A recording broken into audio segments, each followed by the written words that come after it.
हो गए।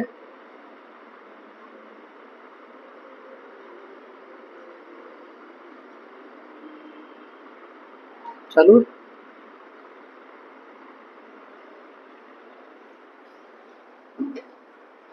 नमस्कार दोस्तों, कैसे हो आप सभी। आशा करता हूँ कि आप सभी लोग अच्छे होंगे। एकलव्य क्लासेज के यूट्यूब चैनल पर ऑनलाइन प्लेटफॉर्म पर आप सभी का स्वागत है। देखिए दोस्तों, आगे अभी आपको पता है RSMSB बोर्ड द्वारा कई सारी एग्जाम्स की डेट घोषित कर दी गई है। जैसे राजस्थान पुलिस है, पटवारी है, उसके बाद 3rd ग्रेड, सारी एग्जाम की हमारी डेट आ चुकी है। अब उन डेट्स को मद्देनजर रखते हुए आजकल मोस्टली बच्चों के साथ में ये होता है कि बच्चे थ्योरी तो पढ़ लेते हैं, पर उनके जो या तो प्रीवियस ईयर के जो एग्जाम के क्वेश्चन होते हैं उनको नहीं सॉल्व कर पाते या मॉक टेस्ट नहीं लगा पाते। ठीक है, तो उन सभी के लिए सबसे इम्पोर्टेंट चीज जो एग्जाम के हिसाब से होता है, एग्जाम के पैटर्न के हिसाब से होता है, वो होता है हमारा PYQ, यानी कि प्रीवियस ईयर के जितने भी क्वेश्चन होते हैं वो सारे के सारे हमें सॉल्व करने होते हैं। तो उसी PYQ की सीरीज में मैं आज आपके सामने भारत का जो संविधान है उसकी जो पहला टॉपिक आता है हमारा संविधान सभा, उस संविधान सभा के जितने भी PYQ है मैं आपके सामने लेके आने वाला हूँ। और उस PYQ की क्लास हो सकता है एक से ज्यादा भी हो, ठीक है, क्योंकि अब ये क्लासेस कंटिन्यू चलेंगी, क्योंकि इन सब में PYQ वाले क्वेश्चन होंगे। और आप याद रखना दोस्तों, क्योंकि PYQ जो क्वेश्चन होते हैं वो मोस्टली 60 से 70% क्वेश्चन आपके रिपीट हुए होते हैं। क्योंकि यदि किसी एग्जाम का टॉपिक फिक्स है कि संविधान सभा फिक्स है, तो संविधान सभा में जितने क्वेश्चन बनने होते हैं उतने ही बनते हैं, उसके अलावा कितने क्वेश्चन बनाओगे आप। ठीक है, तो ये चीज याद रखना दोस्तों कि हमेशा संविधान सभा हुआ यानी कि संविधान के जितने भी क्वेश्चन होते हैं वो मोस्टली रिपीट हुए होते हैं। ठीक है, क्योंकि नया क्वेश्चन मोस्टली रेयर केस में बनता है, इसलिए आप सबको सबसे इंपॉर्टेंट चीज अपने PYQ याद रखने। ठीक है, आज जो टॉपिक है अपना वो है संविधान सभा। और संविधान सभा आप सबने पढ़ी होगी पहले से, संविधान निर्माण करने वाली जो संस्था होती है उसको संविधान सभा कहते हैं। ठीक है, अब उस संविधान सभा के जितने भी PYQ है वो सारे के सारे अपन एक साथ में उनको सॉल्व करने का प्रयास करेंगे। देखिए, ये कोटेशन आपके सामने लिखा है कि मोहताज नहीं हम किस्मत के, मेहनत इतना करेंगे कि किस्मत भी हार जाएगी। ठीक है दोस्तों, तो हमें अपनी मेहनत में कोई कमी नहीं रखनी है, क्योंकि एग्जाम आएगा, वैकेंसियां आएंगी, आप सबकी यदि मेहनत अच्छी होगी तो एक बार में ही एग्जाम निकल जाएगा, और यदि मेहनत नहीं हुई तो फिर बार बार आपको वही चीजें करनी पड़ेंगी। तो इसलिए एक बार इतना मेहनत कर लो कि हमारा एग्जाम अच्छे से क्वालिफाई हो जाए और एक बार में हमको गवर्नमेंट जॉब मिल जाए। ठीक है, तो इन्हीं सब चीजों को मद्देनजर रखते हुए अपन स्टार्ट करते हैं। पहला क्वेश्चन सवाल आता है कि पंडित जवाहरलाल नेहरू द्वारा उद्देश्य प्रस्ताव को संविधान सभा द्वारा कब स्वीकार किया गया था। देखिए दोस्तों, जब संविधान सभा की बैठकें स्टार्ट हुई थी तो पहली जो बैठक हुई थी वो हुई थी 9 दिसंबर 1946 को। कब होती है? 9 दिसंबर 1946 को पहली बैठक होती है। उसके बाद 10 को बैठक होती है। 11 दिसंबर 1946 को जो बैठक होती है उस बैठक के अंदर डॉक्टर राजेंद्र प्रसाद को संविधान सभा का स्थायी अध्यक्ष बनाया जाता है। कौन सी बैठक में? 11 दिसंबर को जो बैठक होती है उस बैठक के अंदर संविधान सभा का जो स्थायी अध्यक्ष बनाया जाता है वो किसको बनाया जाता है? डॉक्टर राजेंद्र प्रसाद को बनाया जाता है। ठीक है, और उससे पहले यदि मैं पहली बैठक की बात करूं तो पहली जो बैठक थी उस बैठक के अंदर डॉक्टर सच्चिदानंद सिन्हा को क्या बनाया जाता है? संविधान सभा का अस्थायी अध्यक्ष बनाया जाता है, यानी कि सभापति बनाया जाता है किसको? डॉक्टर सच्चिदानंद सिन्हा को। दोस्तों एक चीज मैं और आपको खुलासा कर देता हूं कि डॉक्टर सच्चिदानंद जो सिन्हा थे उनकी तबीयत कुछ ज्यादा खराब थी, इसलिए वो अपने सभापति का जो कार्यभार था वो एक व्यक्ति को सौंप के चले गए थे, फ्रैंक एंथोनी जिसको बोलते हैं। उसका नाम क्या था? Frank Anthony. यानी कि संविधान सभा की जो पहली बैठक हुई थी उस पहली बैठक में भी डॉक्टर सच्चिदानंद सिन्हा ने पूरी तरह से उस बैठक का पूर्ण रूप से नहीं किया था, और उस बैठक को सभापति के रूप में किसको, उप सभापति के रूप में किसको छोड़ के चले गए थे? फ्रैंक एंथोनी को छोड़कर चले गए थे। ठीक है, उसके बाद में 13 दिसंबर को जो बैठक होती है उस 13 दिसंबर 1946 की बैठक में पंडित जवाहरलाल नेहरू उद्देश्य प्रस्ताव लेके आते हैं। यानी कि उद्देश्य प्रस्ताव का पहली बार संविधान सभा में कब आता है? 13 दिसंबर 1946 को आता है। और 13 दिसंबर 1946 को उद्देश्य प्रस्ताव आता है, लेकिन वो उद्देश्य प्रस्ताव 22 जनवरी 1947 को क्या किया जाता है? पारित किया जाता है। आपसे सभी, यानी कि संविधान सभा द्वारा कब स्वीकार किया गया था, यानी कि पारित कब किया गया था? तो कब किया गया था? 22 जनवरी 1947 को उद्देश्य प्रस्ताव को पारित किया गया था। ठीक है, आई बात समझ में? ठीक है, चलिए देखिए, पहली बैठक 1946 9 दिसंबर को होती है, दूसरी फिर 10 को होती है, फिर 11 को होती है, फिर 12 को होती है, फिर 13 को होती है। इस तरह से संविधान सभा की सारी बैठकें चलती है। याद रखना दोस्तों, संविधान सभा में टोटल 11 सत्र हुए थे, कई किताबों में आपको 12 भी मिलेगा। 11 सत्र कई बार जो मांगते हैं वो ये मानते हैं कि 26 नवंबर 1949 तक 11 सत्र मानते हैं, और उसके बाद में ये जो है 12वां जो सत्र माना जाता है वो 24 जनवरी 1950 की बैठक को कई बुक 12वां सत्र मानती है। ठीक है, तो यानी कि 26 नवंबर 1949 तक जो सत्र हुए थे वो यानी कि 2 वर्ष 11 माह 18 दिन का जो संविधान सभा द्वारा जो संविधान बनाने में जो समय लगा था उसमें 11 सत्र हुए थे, और 12वां सत्र इसको माना जाता है क्योंकि ये एक दिन की बैठक होती है 24 जनवरी 1950 को, और इसी के दिन यानी कि संविधान सभा की सारी चीजें तैयारी हो जाती है, और 26 जनवरी 1950 को संविधान को पूरे देश में लागू कर दिया जाता है। ठीक है दोस्तों, तो ये सारी चीजें आपको याद रखनी है। ठीक है, उससे पहले भी एक चीज और याद रखना है, यहाँ पे 25 नवंबर 1949 को जो प्रारूप समिति होती है वो अपना जो संविधान बनता है उसको डॉक्टर राजेंद्र प्रसाद को सौंपती है। किसको सौंपती है? डॉक्टर राजेंद्र प्रसाद को सौंपती है 25 नवंबर 1949, और 26 नवंबर 1949 को भारत के संविधान को अंगीकृत कर लिया जाता है। और याद रखना दोस्तों, इसी दिन 15 से 16 अनुच्छेद इसी दिन लागू कर दिए जाते हैं। ठीक है, तो ये सारी चीजें आपको याद रखनी है। ठीक है, चलिए आगे बढ़ते हैं नेक्स्ट सवाल की ओर।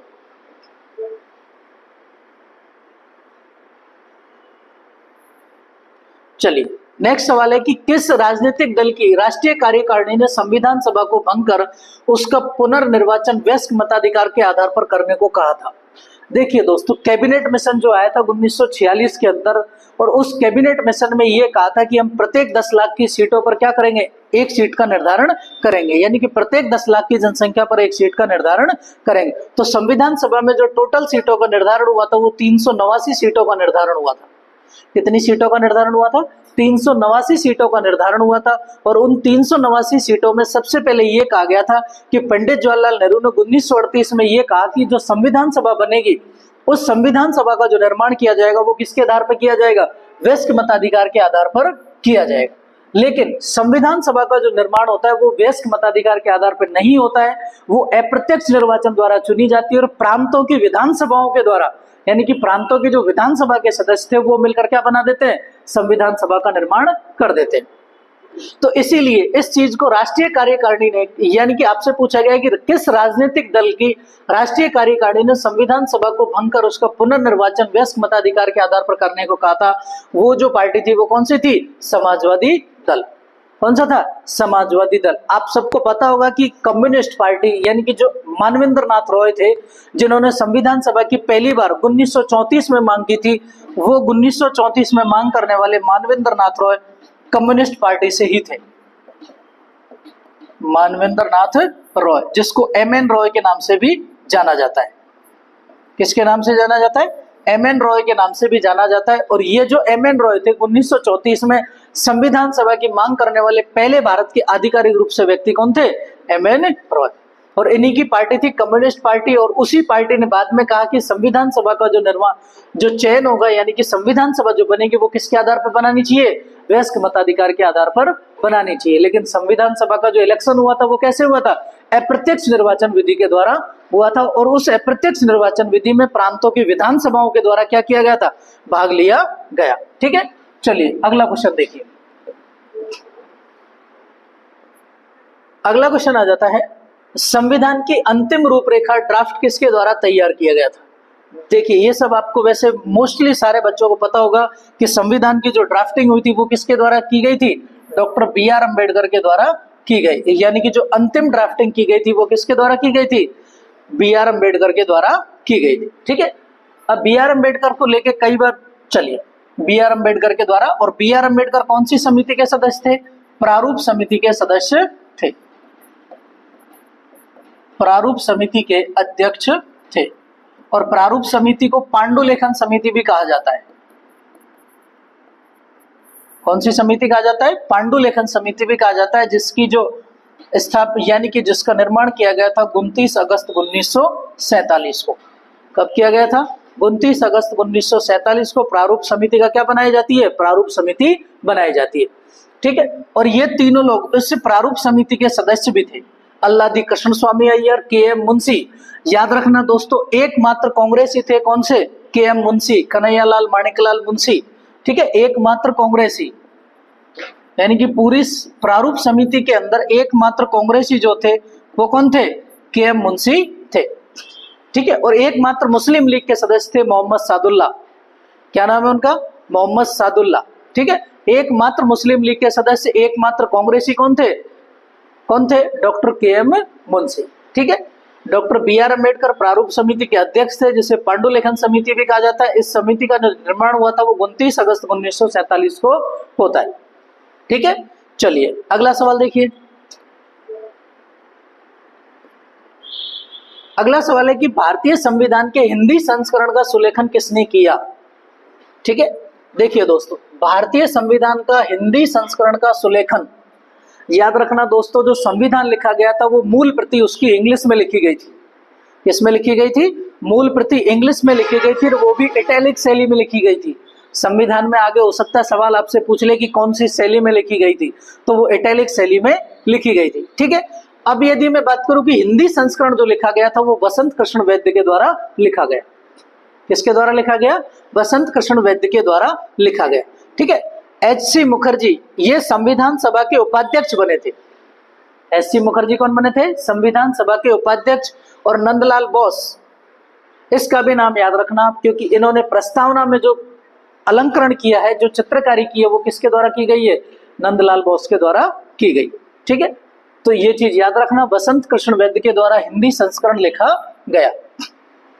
ठीक है, याद रखना, संविधान की जो पहले प्रति लिखी गई थी वो 3 प्रतियां बनाई गई थी। 2 मूल प्रति थी, इंग्लिश में लिखी गई, और एक उसका हिंदी अनुवाद किया गया। ठीक है, चलिए अगला सवाल देखिए। अगला सवाल है कि भारतीय संविधान के जनक के रूप में किसे जाना जाता है।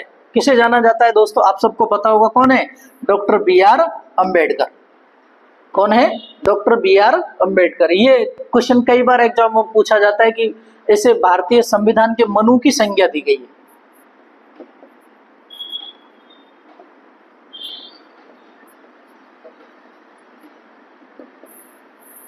किसकी संज्ञा दी गई है, भारतीय संविधान का मनु।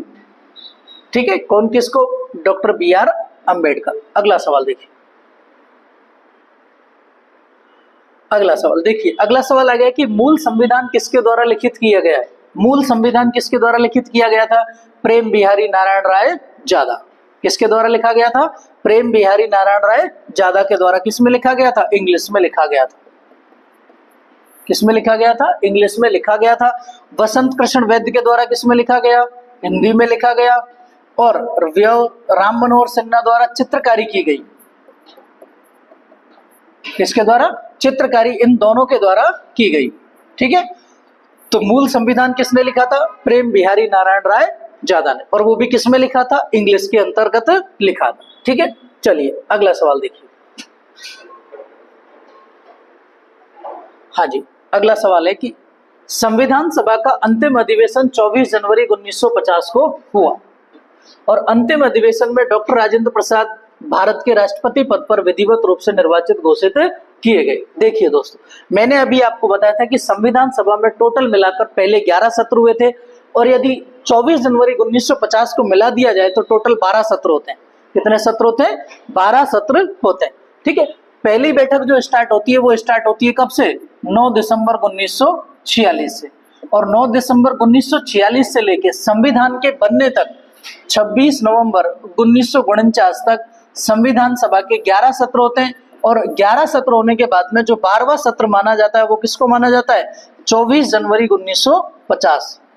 और इस 24 जनवरी 1950 को जो सत्र हुआ था, और उसी सत्र में ये तय कर दिया गया था कि 26 जनवरी 1950 को संविधान को पूरे देश में लागू कर दिया जाएगा। उससे पहले 24 जनवरी को ही भारत के राष्ट्रपति के रूप में डॉक्टर राजेंद्र प्रसाद क्या ले लेते हैं, शपथ ले लेते हैं। ठीक है, तो ये दोनों ऑप्शन क्या है, बिल्कुल दोनों स्टेटमेंट क्या है, सही है। फर्स्ट एंड सेकंड दोनों ही सही है। ठीक है, चलो आगे बढ़े, अगला सवाल देखिए।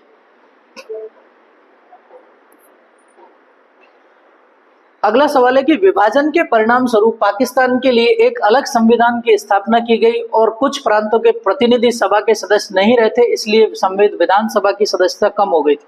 देखिए दोस्तों, 1947 में आप सबको पता है कि 15 अगस्त 1947 को भारत आजाद हो गया था, लेकिन उससे पहले भारत का विभाजन हो जाता है।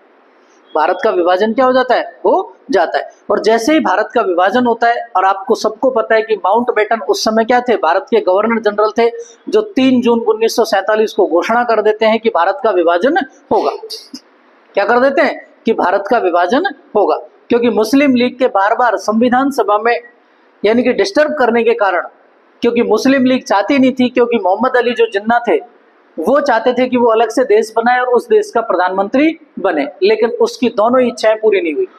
क्योंकि वो जिस देश का प्रधानमंत्री बनना चाहता था, लास्ट में ये हुआ कि उसको उस देश का प्रधानमंत्री बनने का भी नहीं मिला। ठीक है। और मुस्लिम लीग ही चाहती थी, और मुस्लिम लीग ने क्या किया था कि अलग से संविधान सभा की मांग रख दी थी। मुस्लिम लीग ने क्या किया था? अलग से संविधान सभा की मांग रख दी थी। और उस संविधान सभा की मांग के कारण जो हमारे भारत के संविधान की जो टोटल 389 सीटों में हमने संविधान सभा का क्या किया था? इलेक्शन करने की जो बात चली थी, इन 389 में से भी आप सबको पता होगा कि 296 और 93 सीटें 93 सीटें हमने देसी रियासतों को दे दी थी, यानी कि देसी रियासतों के राजाओं को। किसको दे दी थी? देसी रियासतों के राजाओं को। और इसमें से भी 292 प्लस 4 यानी कि 4 जो हमारे कमिश्नरी प्रांत थे, उन सबको क्या दी गई? सीटें दी गई। इलेक्शन इतनी ही सीटों पर हुए थे क्योंकि इन लोगों ने क्या किया? संविधान सभा में आने से मना कर दिया। देखिए दोस्तों, राजा जो होता है वो अपने जीवन में कभी ये नहीं चाहता कि मेरे ऊपर कोई दूसरा शासन करे। जब राजाओं को लगा कि यार हमारे हाथ से शासन की व्यवस्थाएं निकलती जा रही है, तो उन लोगों ने क्या किया कि संविधान बन गया तो हमको संविधान के अंदर रहना पड़ेगा। इसलिए उन लोगों ने क्या किया? संविधान सभा का ही क्या कर दिया? बहिष्कार कर दिया। वो संविधान सभा में आए नहीं, उन्होंने मना कर दिया था कि संविधान सभा में हम नहीं आएंगे। और इस चीज की जो शुरुआत हुई थी वो माउंटबेटन के द्वारा हुई थी, क्योंकि भारत का जो एकीकरण किया गया था, 3 लोग उसमें शामिल थे।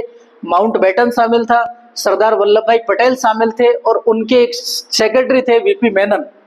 तीनों लोगों की भारत के एकीकरण में बहुत ही महत्वपूर्ण भूमिका है, क्योंकि हमारा जो भारत था वो 552 प्लस रियासतों में बटा हुआ था, और उन रियासतों का एकीकरण करने का जो काम था वो 3 लोगों के काम दिया गया था। ठीक है।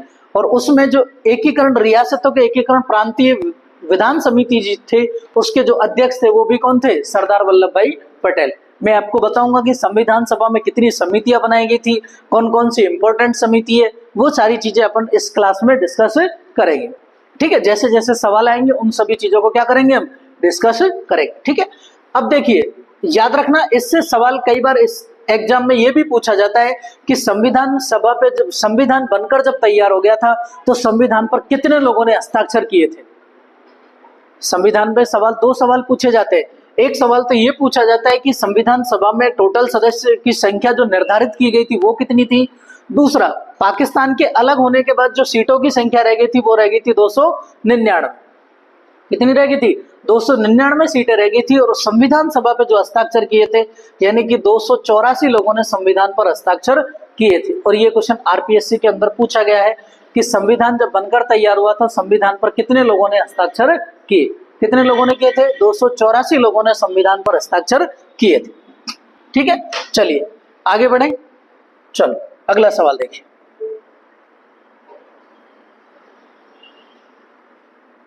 अगला सवाल देखिए, मैंने अभी आपको थोड़ी देर पहले बताया था कि संविधान सभा के सदस्यों को किसने प्रत्यक्ष रूप से निर्वाचित किया था। देखिए दोस्तों, संविधान सभा जो बनी थी, देखिए मैं इसका आपको हिस्टोरिकल बैकग्राउंड समझाता हूं कि हिस्टोरिकल बैकग्राउंड क्या था। देखिए, शुरुआत में संविधान सभा की यदि मैं बात करूं तो संविधान सभा की जो मांग उठती है वो हमारे देश में 1895 से चलती है। 1895 में पहली बार बाल गंगाधर तिलक लेके आते हैं, एक बिल लेके आते हैं, स्वराज विधेयक। कौन सा विधेयक लेके आते हैं? स्वराज विधेयक लेके आते हैं। और उस स्वराज विधेयक के अंदर जो उस बिल का नाम था वही था कॉन्स्टिट्यूशन ऑफ द बिल। क्या नाम था उसका? Constitution of the bill. उस बिल के अंदर पहली बार संविधान सभा का क्या मिलता है? जिक्र मिलता है। उसके बाद में सारी चीजें चलती आती रहती है। 1934 के अंदर आप सबको पता है कि मानवेंद्र नाथ रॉय पहली बार आधिकारिक रूप से घोषणा कर देते हैं कि हमको क्या चाहिए, संविधान सभा चाहिए। उसके बाद में 1935 में कांग्रेस भी इसी चीज को मान लेती है कि संविधान सभा क्या चाहिए, हमें चाहिए। लेकिन उससे पहले क्या होता है कि 1928 के अंतर्गत एक नेहरू रिपोर्ट आती है, और नेहरू रिपोर्ट जो आती है उसको बोला जाता है बर्किनहेड चैलेंज। क्या बोला जाता है दोस्त, बर्किनहेड चैलेंज बोला जाता है। और बर्किनहेड चैलेंज क्यों बोला जाता है इसको, क्योंकि बर्किनहेड जो भारत के सचिव थे उन्होंने क्या किया था, जब भारत में संविधान सभा की मांग उठ रही थी, संविधान सभा की जब मांग उठी थी, तो बर्किनहेड उस समय भारत के सचिव थे, और उन लोगों ने, बर्किनहेड ने कहा था कि भारत के लोग अपने लिए क्या संविधान का निर्माण करेंगे, ये लोग इतने बटे हुए हैं, इतने बटे हुए हैं, जाति के नाम पर, धर्म के नाम पर, भाषा के नाम पर इतने सारे डिविडेंट क्या हुए थे भारत में हो चुके हैं, इसलिए ये लोग कभी भी अपने संविधान का निर्माण नहीं कर सकते। इसी चुनौती को स्वीकार करते हुए मोतीलाल नेहरू ने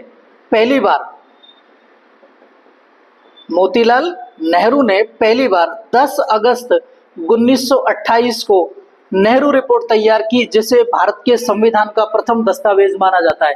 क्या माना जाता है उसे, भारत के संविधान का प्रथम दस्तावेज किसको माना जाता है, नेहरू रिपोर्ट को माना जाता है। और इसीलिए इसका नाम क्या दिया जाता है, बर्किनहेड चैलेंज दिया जाता है, क्योंकि बर्किनहेड की चुनौती को स्वीकार करने के बाद में नेहरू के द्वारा, मोतीलाल नेहरू के द्वारा ये रिपोर्ट तैयार की गई थी, ठीक है, जिसके अंतर्गत भारत के संविधान का प्रथम दस्तावेज इसको माना गया। ठीक है, लॉर्ड बर्किनहेड ये थे। उसके बाद में 1934 में मानवेंद्र नाथ, उसके बाद 1938 में पंडित जवाहरलाल नेहरू कहते हैं कि संविधान सभा जो होगी उसका जो निर्माण किया जाएगा वो किसके द्वारा किया जाएगा, वयस्क मताधिकार के द्वारा किया जाएगा। उसके बाद वयस्क मताधिकार के द्वारा, उसके बाद में 1940 में अगस्त प्रस्ताव आता है, और अगस्त प्रस्ताव के अंदर आपको पता है कि 1939 में द्वितीय विश्व युद्ध शुरू हो जाता है, और द्वितीय विश्व युद्ध जैसे ही शुरू होता है तो अंग्रेजों को जरूरत पड़ती है कि हमें भारतीय सेना को भी क्या चाहिए, मिलाना चाहिए, ताकि उनका भी सहयोग मिल जाए।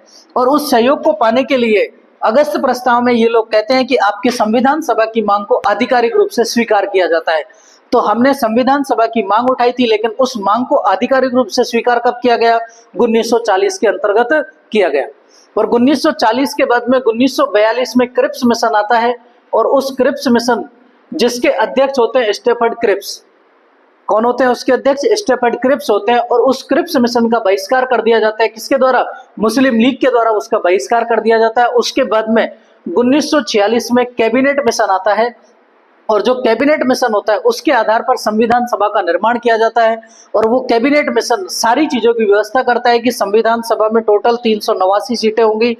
ठीक है, इस तरह से सारी, यानी कि प्रत्येक 10 लाख की जनसंख्या पर सीटों का निर्धारण किया जाएगा, और उसमें मुस्लिम लीग और सिखों के लिए अलग से पृथक निर्वाचन की व्यवस्था की गई थी। ठीक है, तो यानी कि जो इलेक्शन हुए थे वो हुए थे प्रांतों की विधानसभाओं के ने, यानी कि प्रत्यक्ष रूप से किसने भाग लिया था, प्रांतों की जो विधानसभाएं थी उन सब ने क्या किया था, संविधान सभा में भाग लिया था। ठीक है, तो इसका आंसर क्या हो जाएगा, प्रांतों की विधानसभा ने। ठीक है, चलिए आगे बढ़े दोस्तों, अगला सवाल देखिए।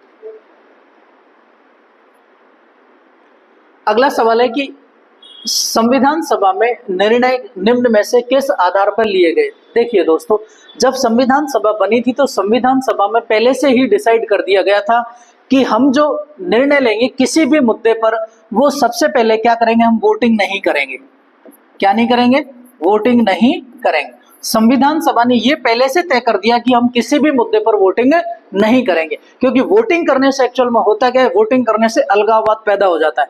नहीं, इसने मेरे को वोट नहीं दिया, मैं अगली बार इसको वोट नहीं करूंगा, तो उससे क्या होता है, चीजों में टकराव पैदा होता है। इसलिए संविधान सभा ने यह कहा कि हम जो भी निर्णय लेंगे वो किसके द्वारा लेंगे, सहमति और रजामंदी से लेंगे। और कौन सी सहमति, सर्वसम्मति, यानी कि सभी लोगों की सम्मति और रजामंदी से सारे के सारे मसलों को क्या किया जाएगा, हल किया जाएगा।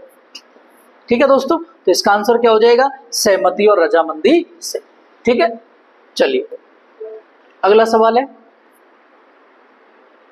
राज्य के नीति निर्देशक तत्व की विशेषता संविधान के किस देश से उधार ली गई है। देखिए दोस्तों, राज्य के जो नीति निर्देशक तत्व लिए कहां से लिए गए, आयरलैंड से लिए गए, जो कि संविधान के कौन से भाग में, भाग 4 में। संविधान के कौन से भाग में? भाग 4 में है। ठीक है। उसके बाद यदि मैं कनाडा की बात करूं, देखिए दोस्तों कनाडा की बात करूं तो कनाडा से दो चीजों को आपको याद रखना है। एक तो अवशिष्ट शक्तियां ली गई है। कौन सी शक्तियां ली गई है? अवशिष्ट शक्तियां ली गई। दूसरा, हमारे जो राज्यों में राज्यपाल की जो नियुक्ति है वो भी किसके द्वारा कहां से ली गई है? राज्यपालों की नियुक्ति। ठीक है। उसके बाद यूएसए की बात करूं, अमेरिका की बात करूं तो अमेरिका से हमने बहुत सारी चीजों को लिया है। सबसे पहली चीज तो आ जाती है मूल अधिकार। उसके बाद में उपराष्ट्रपति का पद, उपराष्ट्रपति का पद। तीसरा लिया है हमने राष्ट्रपति पर महाभियोग।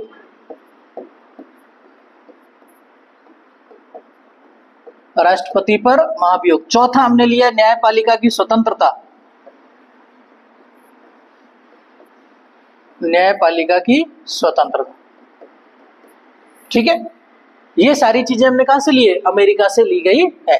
ठीक है। तो इन सब चीजों को याद रखना, ये कई बार एग्जाम में डायरेक्टली पूछ लिए जाते हैं। चलो आगे बढ़े। तो राज्य के नीति निर्देशक तत्व कहां से लिए गए? आयरलैंड से। और संविधान में कहां से कहां तक है? भाग 4 में है। और आर्टिकल कहां से कहां तक है? 36 से लेके 51 तक भारत के संविधान में राज्य के नीति निर्देशक तत्व लिखे गए। ठीक है दोस्तों। और नीति निर्देशक तत्वों के बारे में और मैं बता दूं कि इनको 3 भागों में बांट के पढ़ते हैं, समाजवादी, उदारवादी और गांधीवादी तत्व। कितने भागों में बांट के पढ़ते हैं? 3 भागों में बांट के पढ़ते हैं, समाजवादी तत्व, उदारवादी तत्व और गांधीवादी तत्व। ठीक है। चले आगे बढ़े, क्योंकि मैं इन सबको आपको जब हम संविधान की क्लासें करेंगे कंप्लीटली तो मैं आपको कंप्लीटली डिटेल में इन सब चीजों को समझाऊंगा। अभी के लिए आपको राज्य के नीति निर्देशक तत्व कहां से लिए गए? आयरलैंड से लिए गए। चलिए अगला सवाल देखिए। अगला फिर वही सवाल पूछा गया, मौलिक कर्तव्यों की विशेषता किस देश के संविधान से ली गई है? रूस से। मौलिक कर्तव्य किससे लिए गए? रूस से लिए गए हैं। याद रखना दोस्तों, मौलिक कर्तव्य की यदि मैं बात करूं तो मूल संविधान में मौलिक कर्तव्य की जो संख्या थी वो कितनी थी? 0। मूल संविधान में कितनी थी? 0। मौलिक जो कर्तव्य हैं वो 42वें संविधान संशोधन 1976 द्वारा भारत के संविधान में जोड़े गए। कौन से संविधान संशोधन द्वारा? 42वां संविधान संशोधन 1976 द्वारा जोड़े गए। और उसके लिए एक समिति बनाई जाती है जिसका नाम था सरदार स्वर्ण सिंह समिति। और उस समिति की सिफारिश पर मौलिक कर्तव्यों को क्या जोड़ा जाता है? भारत के संविधान में जोड़ा जाता है। और मौलिक कर्तव्य जोड़े जाते हैं 10, लेकिन वर्तमान में कितने हैं? 11। जो 11वां मौलिक कर्तव्य जोड़ा गया वो जोड़ा गया 86वां संविधान संशोधन 2002 के द्वारा, और जिसमें जोड़ा गया कि प्राथमिक शिक्षा का जो अधिकार है वो क्या है? मूल कर्तव्य है। प्राथमिक शिक्षा का अधिकार।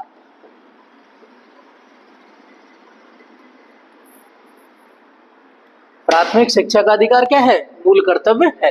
तो आपको याद रखना है मौलिक कर्तव्यों की संख्या कितनी है वर्तमान में? 11। मूल संविधान में कितनी थी? 0, क्योंकि मूल संविधान में मौलिक कर्तव्य थे ही नहीं।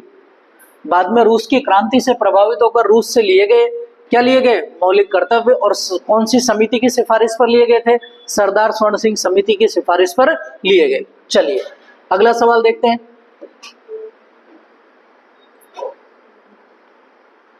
अगला सवाल है कि प्रारूप समिति के अध्यक्ष सदस्य नहीं थे। देखिए दोस्तों, प्रारूप समिति का मैंने अभी आपको बताया था कि प्रारूप समिति की जो स्थापना हुई थी 29 अगस्त 1947 को हुई थी। और इसमें टोटल 7 सदस्य थे। कितने सदस्य थे? 7। इसके अध्यक्ष कौन थे? अध्यक्ष थे डॉक्टर BR अम्बेडकर। कौन थे? Doctor BR Ambedkar. ठीक है। अब इसमें पूछ रहा है कि कौन नहीं थे, तो SC मुखर्जी नहीं थे, क्योंकि ये संविधान सभा के क्या थे? उपाध्यक्ष। संविधान सभा के उपाध्यक्ष थे। और संविधान सभा के उपाध्यक्ष 2 थे, यानी कि हमारी जो संविधान सभा थी उसके उपाध्यक्ष कितने लोग बने? 2 लोग। एक तो थे SC मुखर्जी और दूसरा जो बना था वो बना था VT कृष्णमाचारी। VT कृष्णमाचारी। ये संविधान सभा के 2 उपाध्यक्ष बनते हैं। ठीक है दोस्तों, याद रखना। एकमात्र मुस्लिम लीग के जो सदस्य थे वो कौन थे? मोहम्मद सादुल्ला और KM मुंशी एकमात्र कांग्रेसी सदस्य थे। यानी कि आपसे सवाल पूछ लिया जाए कि एकमात्र मुस्लिम लीग के सदस्य कौन थे? मोहम्मद सादुल्ला। और एकमात्र कांग्रेसी कौन थे? एकमात्र कांग्रेसी के.एम. मुंशी, ठीक है, एन.जी. अयंगर, ठीक है, ये भी समिति के सदस्य थे। कौन नहीं थे? एस.सी. मुखर्जी नहीं थे, ठीक है। तो संविधान सभा एस.सी. मुखर्जी क्या थे? संविधान सभा के उपाध्यक्ष बने थे, और संविधान सभा के उपाध्यक्ष दो लोग बने थे। अध्यक्ष एक ही था, डॉक्टर राजेंद्र प्रसाद, लेकिन उपाध्यक्ष कितने लोग बनाए गए? दो लोगों को बनाया गया, ठीक है। एकमात्र मुस्लिम लीग के सदस्य थे, कौन थे? मोहम्मद सादुल्ला, और एकमात्र कांग्रेसी थे, कौन? के.एम. मुंशी। याद रखना दोस्तों, ये क्वेश्चन भी एग्जाम में पूछा गया है कि भारत की जो संविधान सभा की जो प्रारूप समिति बनाई गई थी, उसमें एकमात्र कांग्रेसी कौन थे, ठीक है। चलिए अगले सवाल की ओर बढ़ते। अगला सवाल, ये भी बहुत अच्छा सवाल है कि विभाजन के उपरांत संविधान सभा के डॉक्टर बी.आर. अम्बेडकर किसका प्रतिनिधित्व करते थे? आपसे पूछा गया कि कौन सी सीटों का प्रतिनिधित्व उन्होंने किया। देखिए दोस्तों, संविधान सभा में जब डॉक्टर बी.आर. अम्बेडकर के चयन की बात आती है तो यहाँ से बहुत ही इंपॉर्टेंट सवाल पूछा जाता है, और ये सवाल काफी एग्जामों में पूछा गया है। देखिए जैसे सेकंड ग्रेड का एग्जाम है उसमें पूछा गया है। देखिए मैं आपको सारी चीजें समझाता हूँ। Doctor B R. अम्बेडकर उन्होंने खुद की पार्टी एक बना रखी थी, और उस पार्टी से वो पहली बार बंबई से चुनाव लड़ते हैं। कहां से चुनाव लड़ते हैं? बंबई से पहली बार चुनाव लड़ते हैं, और वो बंबई से चुनाव हार जाते हैं। बंबई से चुनाव हारने के बाद में वो जाते हैं पश्चिम बंगाल, और पश्चिम बंगाल में मुस्लिम लीग की सहायता से चुनाव जीतकर संविधान सभा में आते हैं। किसकी सहायता से? मुस्लिम लीग की सहायता से संविधान सभा में आते हैं। और उसके बाद, क्योंकि आपको पता है कि 1947 में भारत का विभाजन हो जाता है, और इनका जो क्षेत्र था वो पूर्वी पाकिस्तान में चला जाता है। कहाँ चला जाता है? पूर्वी पाकिस्तान में वो चला जाता है। इनकी जो सीट थी उसका नाम था जैसूर कुर्ला। बंगाल के अंदर जो सीट थी उसका नाम क्या था? जैसूर कुर्ला। उस सीट पर ये इलेक्शन संविधान सभा में आए थे जीतकर, लेकिन वो सीट विभाजन के बाद में कहाँ चली जाती है? पाकिस्तान में चली जाती है। और पाकिस्तान में जाने के बाद में क्या होता है? उसके बाद क्योंकि ये संविधान सभा के सदस्य नहीं रहे थे, इसलिए डॉक्टर राजेंद्र प्रसाद और पंडित जवाहरलाल नेहरू ने मिलकर ये तय किया कि यदि डॉक्टर बी.आर. अम्बेडकर संविधान सभा में नहीं रहेंगे तो हम संविधान को जैसा बनाना चाहते हैं वैसा बना नहीं पाएंगे। इसलिए क्या जरूरी है? Doctor B R. अम्बेडकर का संविधान सभा में रहना बहुत जरूरी है। इसलिए डॉक्टर राजेंद्र प्रसाद एक मुंबई के जो प्रधानमंत्री थे एम.आर. जयकर, उनको बोलते हैं कि सर एक काम कीजिए, मुंबई में एक सीट खाली करवाइए। मुंबई में एक सीट, सॉरी बीजी खरे मुंबई के प्रधानमंत्री थे, और उस मुंबई के प्रधानमंत्री को बोल के सीट खाली करवाते हैं। सीट खाली होती है किसकी? एम.आर. जयकर की। किसकी सीट खाली करवाते हैं? एम.आर. जयकर एक व्यक्ति था जिसकी सीट खाली करवाई जाती है, और उस सीट पर फिर डॉक्टर बी.आर. अम्बेडकर इलेक्शन लड़ते हैं। यानी कि डॉक्टर बी.आर. अम्बेडकर इलेक्शन लड़ते हैं, और इलेक्शन लड़कर वापस विभाजन के पश्चात कहाँ आते हैं? संविधान सभा में आते हैं।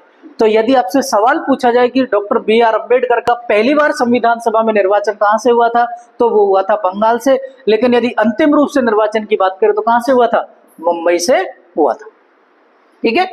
कहां से हुआ था? मुंबई से हुआ था। यानी कि ये बंबई से ही जीत के संविधान सभा में आए थे। पहले मुंबई का नाम बंबई था। मुंबई का नाम क्या था? बंबई। आपने पढ़ा होगा हिस्ट्री के अंदर, जब आप पढ़ोगे कि पुर्तगालियों ने इसको दहेज में दे दिया था अंग्रेजों को।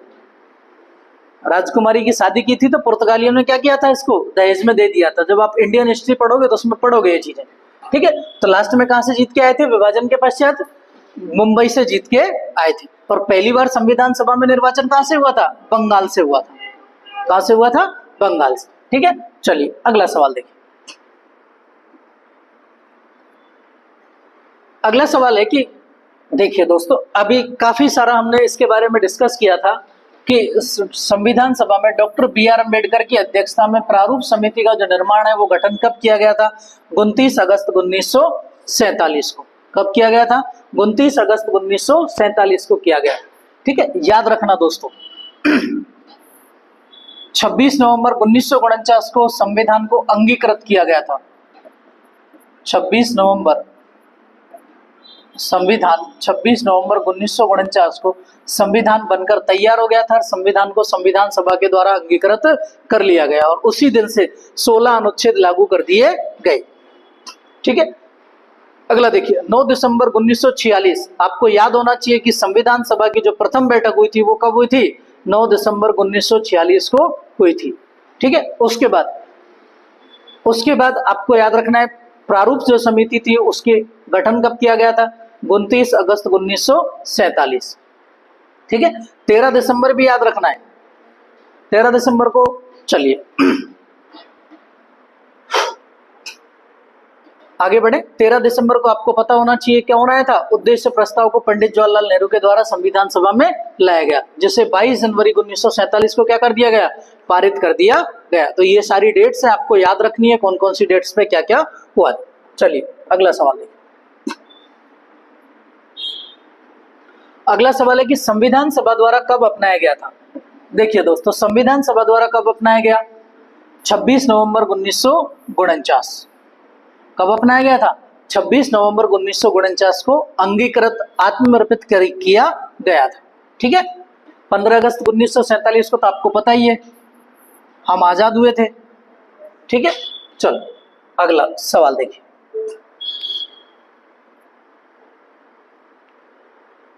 अगला सवाल है कि किस व्यवस्था की विशेषताओं को भारत के संविधान में सम्मिलित किया गया है?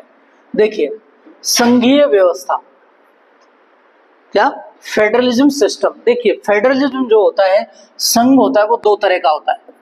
संघ की बात करूं तो दो तरह का संघ होता है। उस संघ के अंदर एक तो होता है फेडरेशन और एक होता है यूनियन। एक होता है फेडरेशन और दूसरा होता है यूनियन। जो फेडरेशन है उसका सबसे अच्छा उदाहरण है अमेरिका। आपको पता है अमेरिका में संघीय व्यवस्था है और उस संघीय व्यवस्था में फेडरेशन जो है वो अमेरिका में, जबकि भारत में क्या है? यूनियन। भारत में क्या है? यूनियन। ठीक है, अब भारत के अंदर एकात्म व्यवस्था मतलब होती है एक ही व्यक्ति के द्वारा शासन चलाया जाना। ठीक है, तो भारत में क्या है? दोनों है, संघीय और एकात्मक व्यवस्था दोनों है। क्योंकि आप देखोगे कि कभी कभी जैसे कई मुद्दों पर ऐसा होता है कि यदि राज्यसभा यानी कि राज्य की जो राज्य सूची है, यदि उस पर संविधान को, संसद को कानून बनाना पड़े तो संसद क्या कर देती है? उस पर कानून बना देती है। हमारे भारत के जितने भी राज्य, उन सभी पर जो कानून बनाने का अधिकार है, राज्य सूची के जो विषय हैं उन पर किसको होता है? राज्यों को होता है। लेकिन कई बार ऐसे मुद्दे आ जाते हैं कि जिन पर कानून बनाना पड़े तो उस पर कानून कौन बनाती है? सेंट्रल गवर्नमेंट बनाती है। यानी कि कहीं ना कहीं हमारा देश, हमारे जो देशों में राज्यों की सरकार होते हुए भी उसका जो झुकाव होता है वो किसकी ओर होता है? एकात्मक की ओर होता है। यानी कि कहीं ना कहीं ऐसा लगता है कि जो सारा का सारा जो कंट्रोल पावर है वो संघ की ओर है, यानी कि सेंट्रल गवर्नमेंट की ओर है। इसलिए इसको बोला जाता है हमारे एकात्मक और संघीय दोनों व्यवस्था किसमें है? संविधान के अंदर है। एक होता है परिसंघ। देखिए दोस्तों, तीन चीजें होती हैं, तीनों को आपको वर्डों पर याद रखना है। परिसंघ जो होता है, देखिए मैं आपको थोड़ा सा उदाहरण से बताता हूं।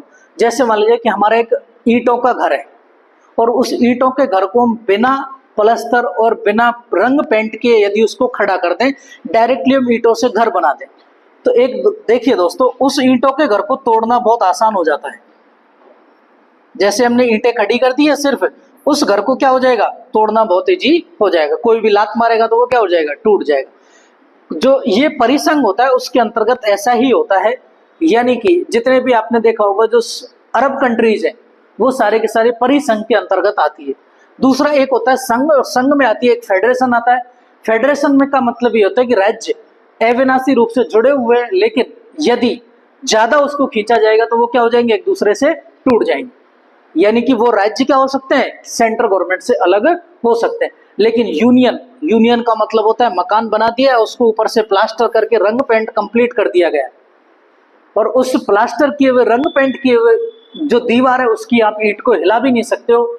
बाकी तो सारी चीजों की दूर की बात है। वो होता है हमारा क्या? यूनियन, जो कि भारत उसका उदाहरण है। यूनियन का सबसे अच्छा उदाहरण कौन सा है? भारत उसका सबसे अच्छा उदाहरण है। ठीक है, चलिए आगे बढ़े दोस्तों। चलिए अगले सवाल की ओर बढ़ते हैं। देखिए, अभी हमारे ये पूछा गया कि भारत के संविधान का लक्षण नहीं है, क्योंकि भारत में क्या नहीं है? संवैधानिक परिषद नहीं है। द्विसदनीय विधानमंडल है, क्योंकि विधान परिषद दो पर, विधानमंडल जो होता है, विधानमंडल यदि मैं बात करूं तो विधानमंडल संविधान के आर्टिकल किस में आता है? 168 में। और 168 में विधानमंडल में लिखा हुआ है कि विधानमंडल के दो सदन होंगे, और वो दो सदन कौन कौन से होते हैं? एक तो विधान परिषद होता है और दूसरा क्या होता है? विधानसभा। विधान परिषद और विधान सभा। ठीक है, विधान परिषद जो आता है उसके लिए आर्टिकल आ जाता है 169 और विधानसभा के लिए आर्टिकल आ जाता है 170। ठीक है, संघात्मक व्यवस्था, फेडरलिज्म, सेंट्रल सिस्टम है हमारे देश में।